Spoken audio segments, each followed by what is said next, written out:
তেজপুৰত আছুৰ তীব্ৰ প্ৰতিবাদ সদৌ অসম শোণিতপুৰ জিলা ছাত্ৰ সন্থা আৰু তেজপুৰ সদৰ আঞ্চলিক ছাত্ৰ সন্থাৰ সহযোগত নেট আৰু নিটৰ বিসংগতিত দুৰ্নীতি অনিয়মৰ লগতে স্মাৰ্ট পৰ্টেলৰ জৰিয়তে ছাত্ৰ ছাত্ৰীৰ জীৱনক লৈ হেতালি কৰা ভাৰত চৰকাৰৰ শিক্ষামন্ত্ৰী ধৰ্মেন্দ্ৰ প্ৰধান আৰু অসম চৰকাৰৰ শিক্ষামন্ত্ৰী ৰনোজ পেগুক লৈ আজি তেজপুৰ আদালত চাৰিআলিত প্ৰতিমূৰ্তি দাহ কৰে আছু নেতা কৰ্মীসকলে। নেট আৰু নিটৰ তদন্ত কৰিবই লাগিব।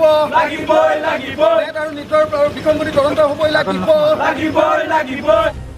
উল্লেখ্য যে ছাত্ৰ ছাত্ৰীৰ লগত হেতালি কৰা বন্ধ দাবীৰ লগতে ভৱিষ্যত জীৱনৰ সুৰক্ষিত সুনিশ্চিত হ'ব লাগে আৰু ছাত্ৰ ছাত্ৰীক লৈ জীৱনৰ লগত খেলা যি নোটৰ একোখনকৈ পেপাৰ 30,000 টকাকৈ যি বজাৰত বেহা চলিছে তাৰে বিসংগতি ৰাখি উচিত তদন্ত হ'ব লাগে বুলি আজি প্ৰতিবাদ সাব্যস্ত কৰে।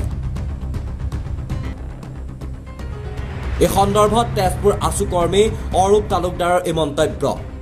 আহ্বান মৰ্মে সদৌ শোণিতপুৰ জিলা ছাত্ৰ সন্থা জিলা সদৰ তেজপুৰ সদৰ আঞ্চলিক ছাত্ৰ সন্থাৰ সহযোগত নেট আৰু নিটৰ যি বিসংগতি দুৰ্নীতি অনিয়ম হৈছে আৰু স্মাৰ্ট পৰ্টেলৰ জৰিয়তে ছাত্ৰ ছাত্ৰীৰ জীৱনক লৈ যি হাতালি কৰিছে এই তাৰ প্ৰতিবাদত আমি ধৰ্মেন্দ্ৰ প্ৰধান ভাৰত চৰকাৰৰ শিক্ষামন্ত্ৰী ধৰ্মেন্দ্ৰ প্ৰধান আৰু তাৰ লগতে এগৰাকী অসম চৰকাৰৰ অকৰ্মান্য অপদাৰ্থ ৰনোজ পেগুৰ প্ৰতিমূৰ্তি আমি দাহ কৰিছোঁ।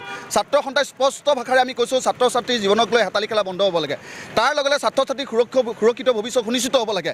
ছাত্ৰ ছাত্ৰীৰ পঢ়া শুনাৰ যিটো গুৰুত্বপূৰ্ণ এটা বিষয় যিটো পৰীক্ষা নিটৰ পৰীক্ষাত যাতে বিসংগতি হৈছে দুৰ্নীতি হৈছে অনিয়ম হৈছে এখন পেপাৰ 30 লাখ টকাত বেচাৰ যিটো প্ৰক্ৰিয়া বজাৰত কৰিছে দুষ্ট চক্ৰই এইটো তদন্ত হ'ব লাগে আৰু তদন্তই যাতে এনেকুৱাকৈ তদন্ত হ'ব লাগে যে দোষী কৰায়ত্ব কৰি কঠোৰতকৈ কঠোৰতম শাস্তি দিবলৈ আমি ছাত্ৰ সন্থাই দাবী জনাইছোঁ।